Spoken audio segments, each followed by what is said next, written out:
સ્વાગત છે તમારું મારી ચેનલ ગુજરાત. તો ચાલો આજે આપણે બનાવીશું મોળાની ભાજીનું શાક. તો ચાલો બનાવીએ. તો પહેલાં આપણે એક કડાઈમાં થોડું તેલ ગરમ કરી લઈશું.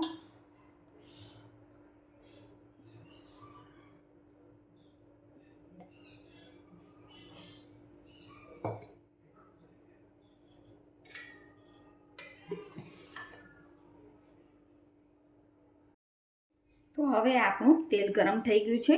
તો આપણે તેમાં લસણ, આદુ, મરચાંની પેસ્ટ નાખી દઈશું. અહીંયા મેં 1.5 ચમચી જેટલી પેસ્ટ લીધી છે, તે આપણે નાખી દઈશું.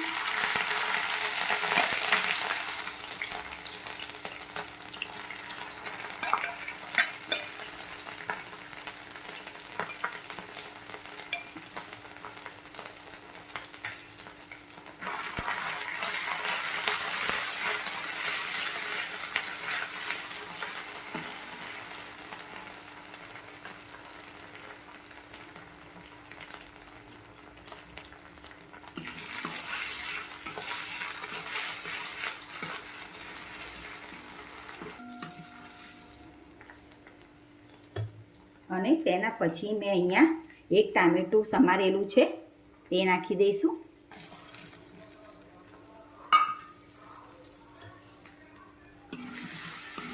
ધીમા તાપે આપણે આને શેકવાનું છે. હવે આપણા ટામેટાં ચડી જવાયા છે, તો તેમાં આપણે સ્વાદ પ્રમાણે મીઠું નાખી દેવાનું છે.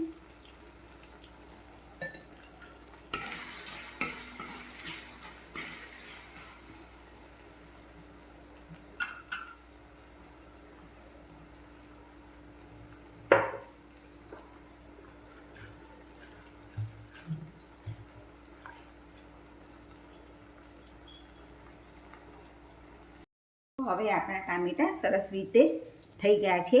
તો એમાં આપણે 1/2 ચમચી જેટલી હળદર નાખીશું અને તેના પછી 1/2 ચમચી જેટલું મરચું નાખીશું. 1/2 ચમચી ગરમ મસાલો નાખીશું અને 1/2 ચમચી ધાણા પાવડર નાખી દઈશું. અને આપણે હવે આને બરાબર મિક્સ કરી લેવાનું છે.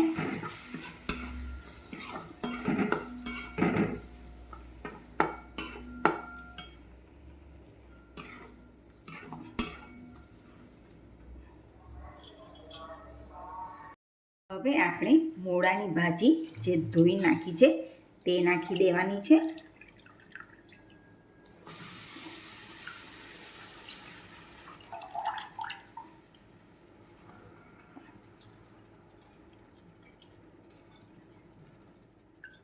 હમણાં આપણે આ શાકમાં પાણી નથી ઉમેરવાનું, કેમ કે આ ભાજીનું પાણી છૂટશે. જો કદાચ પાણી નહીં છૂટે તો આપણે તેમાં થોડું પાણી ઉમેરી દઈશું. હવે આપણે તેને મિક્સ કરી દઈશું.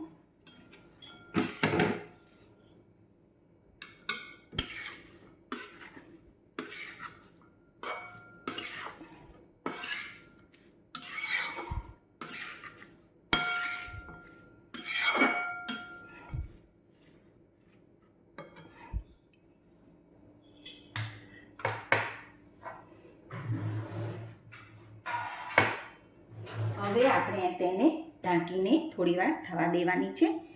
10 કાં તો 15 મિનિટ સુધી રહેવા દઈશું આપણે.